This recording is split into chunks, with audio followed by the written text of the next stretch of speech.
Addison, everybody. Thank you. Well, I feel like I have a connection for all of y'all. So I'm originally from Texas, which is next to Oklahoma, and yes, y'all are racist.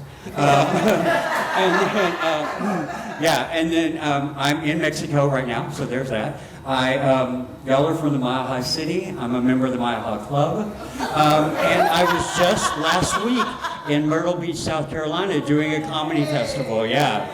Woo, let's talk about South Carolina, shall we? Myrtle Beach is beautiful. It's beautiful. I love Myrtle Beach. I actually drove past a place that was a Trump superstore.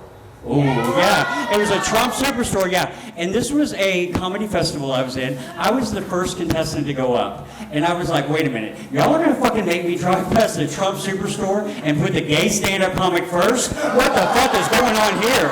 I was like, that seems awfully targeted. And Florida, hi. I'm from Brooklyn, so there's a lot of Jewish people who moved there. So there you go. I have a connection for all you guys. So, and not only that, my parents were Southern Baptist missionaries in Taiwan, which will soon be part of China again in the next couple of weeks, from what I understand. So, yeah. So, let's talk about here in Playa Department. I know that Chichen Itza is very, very popular in Mayan culture. But y'all have to make all the fucking speed bumps in this town, small little replicas of them. Every time I go over one, I catch some air. Matter of fact, the other day, I think I missed a whole flock of dogs, a couple of chickens, and someone's abuelos, all the way around, because these fucking things, you will take some flight. And I feel like I've been to every cenote that is here in Mexico. But of course, in New York, we call them potholes. Yeah. So, my name is indeed Mark Addison. I'm the youngest of four to Southern Baptist missionary parents. I have a therapist. At one time, I was Mr. Gay Texas.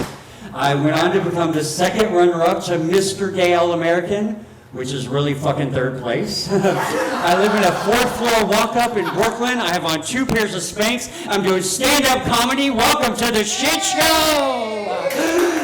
Yeah, woo! Brought to you by ADD, Klonopin, and George Clooney Tequila. Yeah.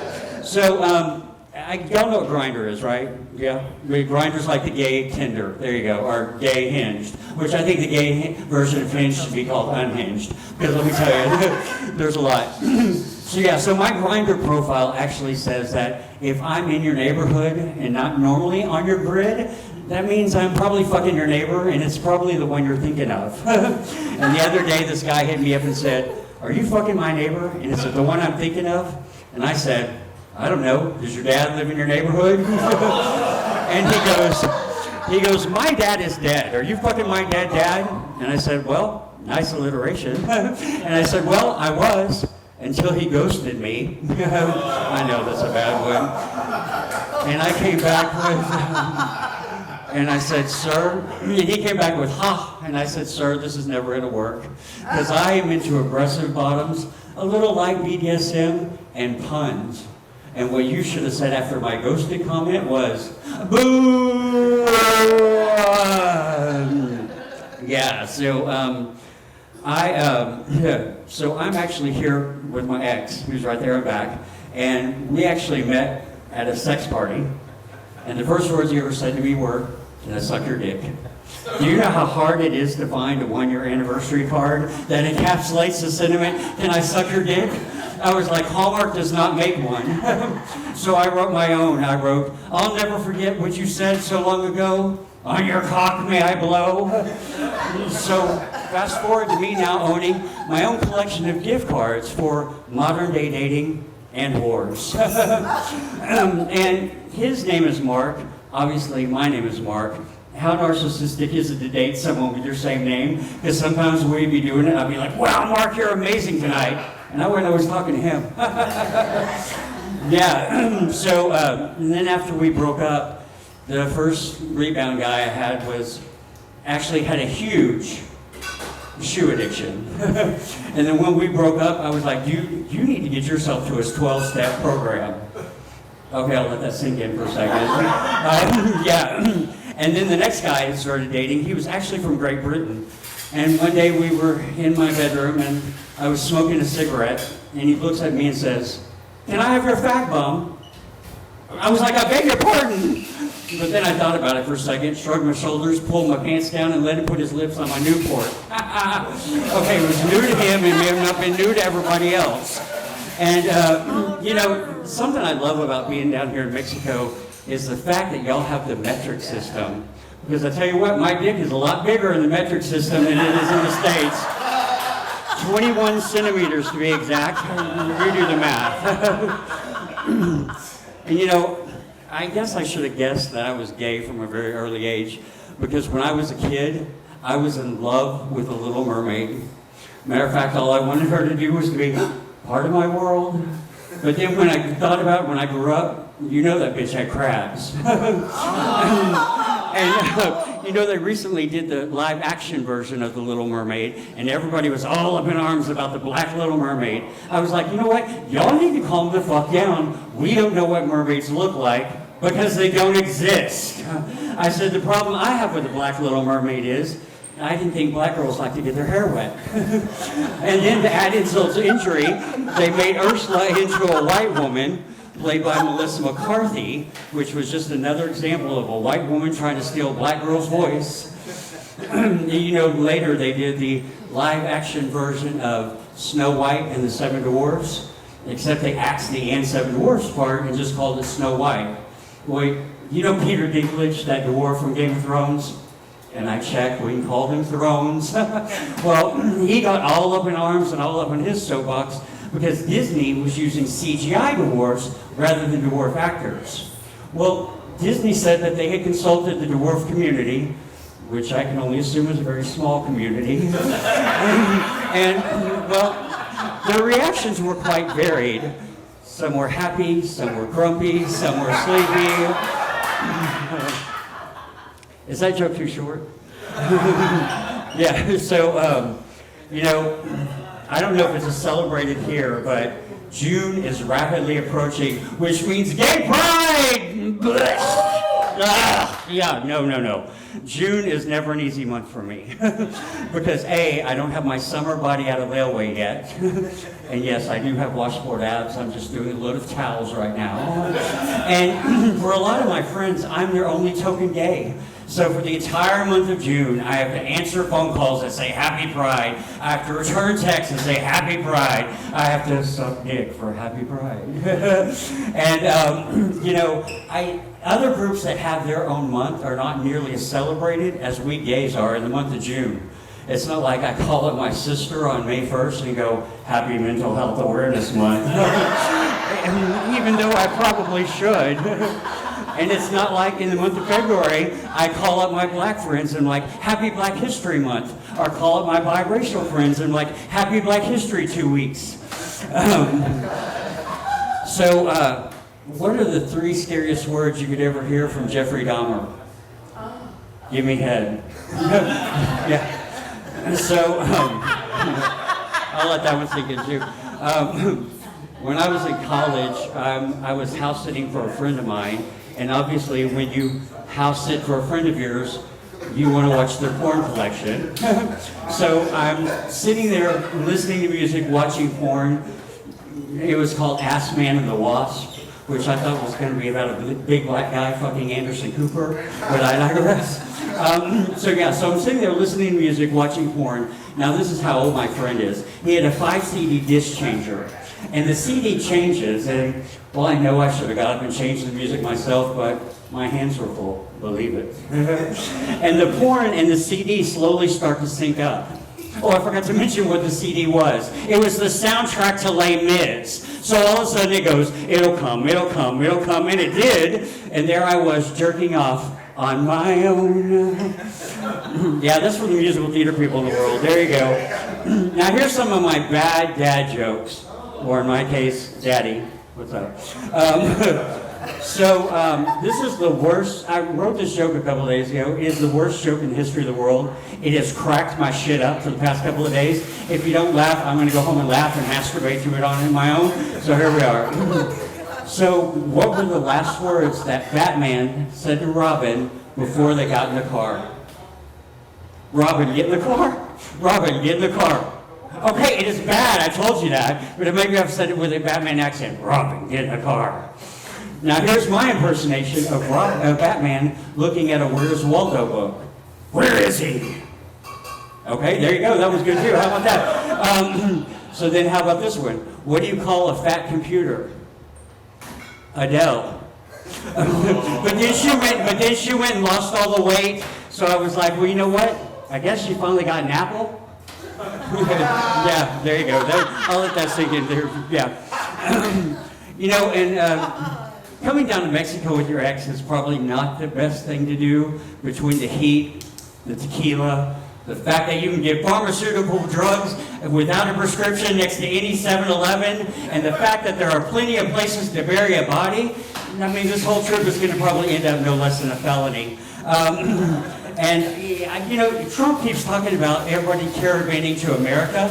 When I found out that they were doing pharmaceutical drugs without a prescription next to any 7-Eleven, I was like, well, bitches, we should be caravanning down there. Matter of fact, last time I was here, we flew first class. I had 2 suitcases. One suitcase full. Second suitcase, nothing. Second suitcase going back, as much Viagra, Cialis, and any kind of mental health drug you could possibly get your hand on. I've been selling Cialis and fucking Xanax with my friends. They've been asleep with a heart on for the past 3 weeks. And another great reason to come down here is for the cheap Botox. I went and saw my doctor yesterday. Now check out this forehead. Nothing! Yeah, right? Matter of fact, if I had my way, my lips would be as full as Goldie Hawn in the First Wives Club. Remember that? She's like, good morning, Muhammad. Yeah, I tell you, I've waited for Maggie Smith to come around the corner and be like, what, those lips? Yeah, no, you gotta do, it's rough getting older. It really is, from what I hear. Is it?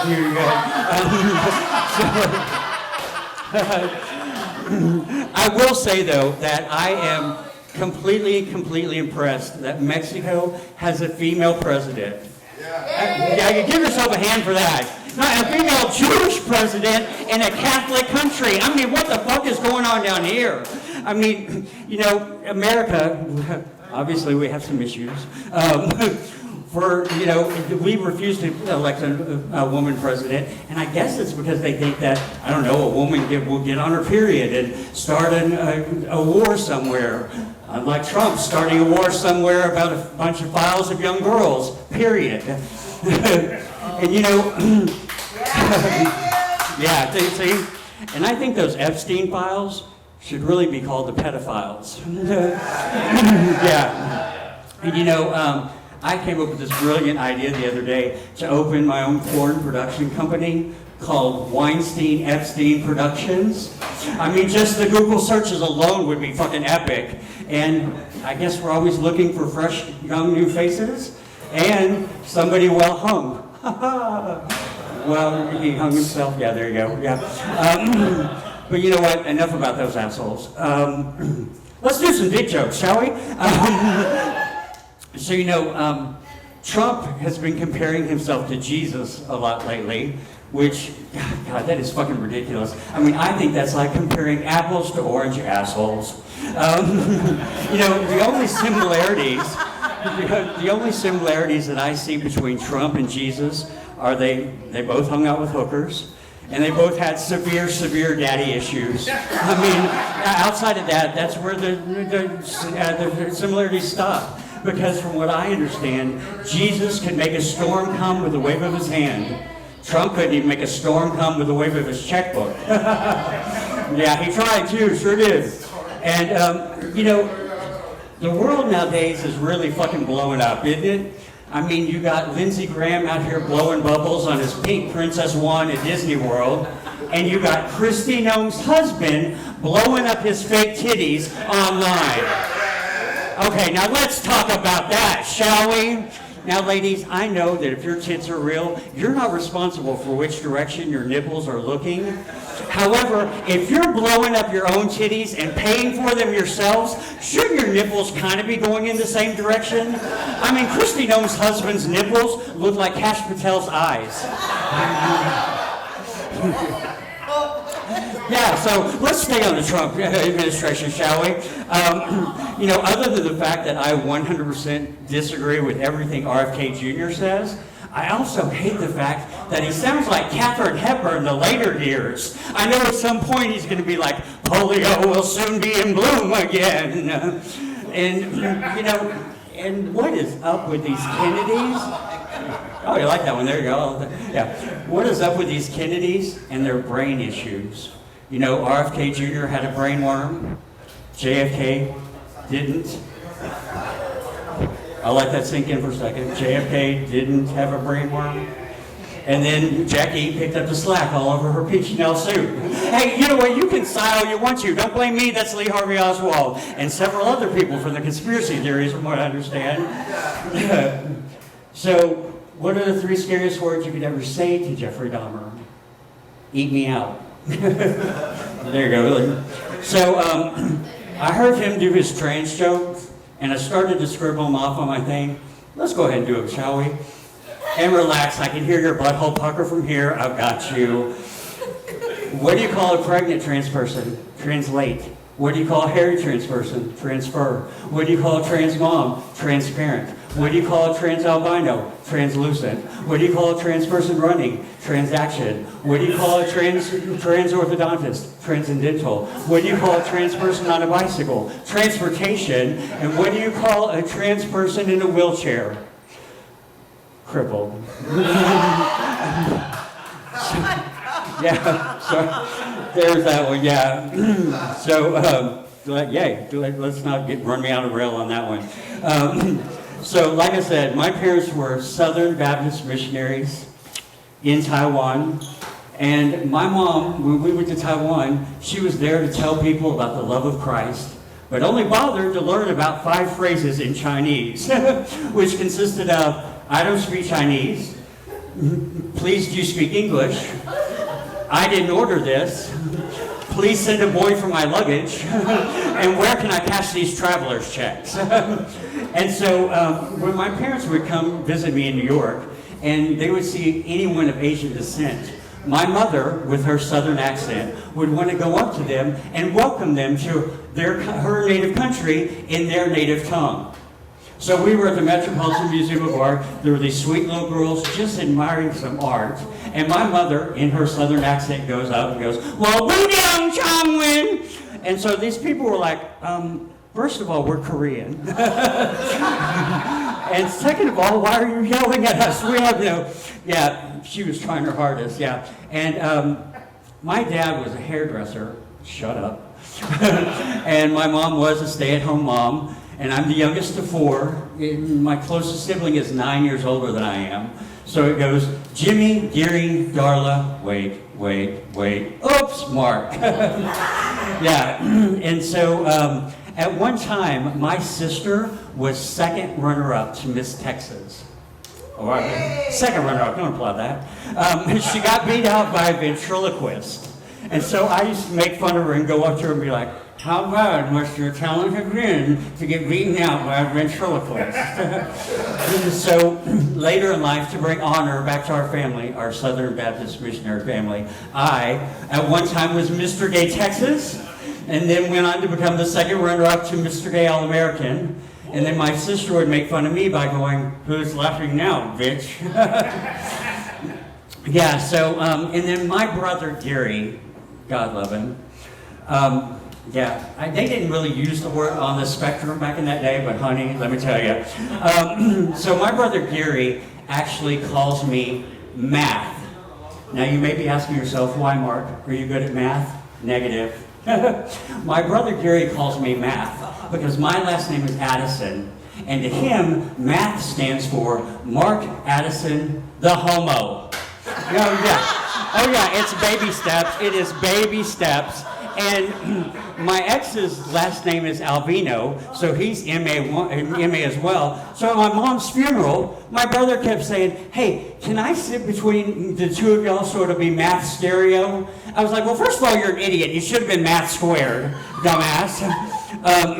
So then after my parents passed away and before we sold their house, my brother Gary was parking his Corvette in my parents' garage. And, you know, I now own part of this house. So after thinking about it for a while, I called him up and I was like, Gary, is anybody charging you rent to park your small penis car in Mom and Dad's garage? And he was like, nope. And that's not a small penis car, that's a big penis car. And I was like, negative. That is not the way the rest of the world sees it. Because Gary plus Corvette equals small penis. And that's just simple math. So, yeah. And, yeah, my family's fucked up, thanks. Then I was a little bit of a child star. I did my first show when I was 8 years old, Sound of Music with Betty Buckley. She's crazy. There you go, that's all you know. And then when I was a kid, my mom put me into ballet class, which I hated. Because all the girls and all the bullying by girls, shut up. Then I finally went to my mom and I was like, Mom, I am no longer taking ballet class and I am putting my foot down. Okay, that's a visual joke. There you go. And she was like, is that your final response? I was like, no, this is. Speaking of my family, you know how a lot of families have Christmas traditions? You know, some families go Christmas caroling together. Some families make gingerbread cookies together. Oh no, not my family. My family's Christmas tradition is death. Yeah, my grandmother passed away on Christmas Day, 2007. My dad passed away on Christmas Day, 2019. And just so she could fuck up the whole holiday season, my mom passed away on New Year's Eve, 2024.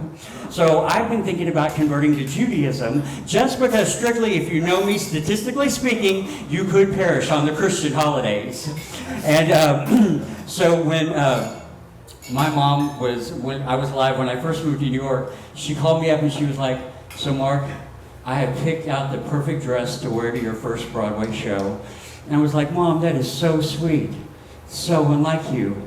And then she continued, and she goes, or I can just be buried in it. I was like, oh, there she is, very nice. And then several years later, she called me up and she said, so I decided what song I want you to sing at my funeral. I was like, what the fuck are you talking? I was like, well, first of all, Mom, I don't know if it's appropriate for the youngest son to sing the Hallelujah chorus at their parents' funeral, but, you know, I digress. So she faxes over me, yes, this was that long ago. She faxes over me this sheet music, and the title of this song was It Was Worth It All, which was basically about a woman who had some worthless, ungrateful children, and at the end of it all, it was worth it all. It was like, yeah, Mom, that's something I'm definitely going to sing at your funeral. And then, you know, and speaking of Christmas traditions, like I said, I was raised Southern Baptist, and every year at Christmas, we would have these huge Christmas pageants, and I would always participate in singing the choir and stuff. Now let me set the stage for you. It is now the nativity scene. We got Jesus, Mary, the kid. We got three angels. We got angel number 1, angel number 2, and angel number 3. Angel number 2, her name was Gloria. It's important for the story. And so at this nativity scene, one section of the show, we would all start to sing, Gloria, Gloria, Gloria, Gloria, Gloria. And during rehearsal, she would look down and go, what? What do you want? Because we kept singing the name, Gloria, Gloria. So for some reason, final dress rehearsal, Gloria couldn't make it. And so my mom stepped into the part of angel number 2. We get to that section and we are now singing, Gloria, Gloria, Gloria, Gloria. And I hear, no, stop. And I was like, Mom, what are you doing? This is final dress rehearsal. And she goes, oh, it's not Gloria up here, it's Marilyn. I was like, wait a minute, did you think we were singing this song because that bitch's name was Gloria? I was like, do you think we're going to be up here going, Marilyn, Marilyn, Marilyn, Marilyn, Marilyn, Marilyn? So at her funeral, as she was being lowered down, I sang, Marilyn, Marilyn, Marilyn, Marilyn, Marilyn, Marilyn. She laughed, run down wherever she is. So this is the last joke I got for you. It was worth it all, by the way. Ungrateful kids. Yeah, well. So have y'all seen that cartoon commercial? You know, the one with the Charmin toilet paper commercial? You know, the one with the cartoon bears? Have y'all seen that commercial? Well, I guess that answers that age-old question. Does a bear shit in the woods? No. Evidently, it shits in the bathroom and uses Charmin toilet paper. And for a while there, their tagline, swear to God, was Charmin for a bare bottom. So anytime I go, fuck a chubby hairy guy, I take a 4-pack of Charmin because it's Charmin for a bare bottom. Now, if y'all don't get that joke, you got to get some more gay friends. Gay Pride is rapidly approaching. Thank you all, but Mark Addison.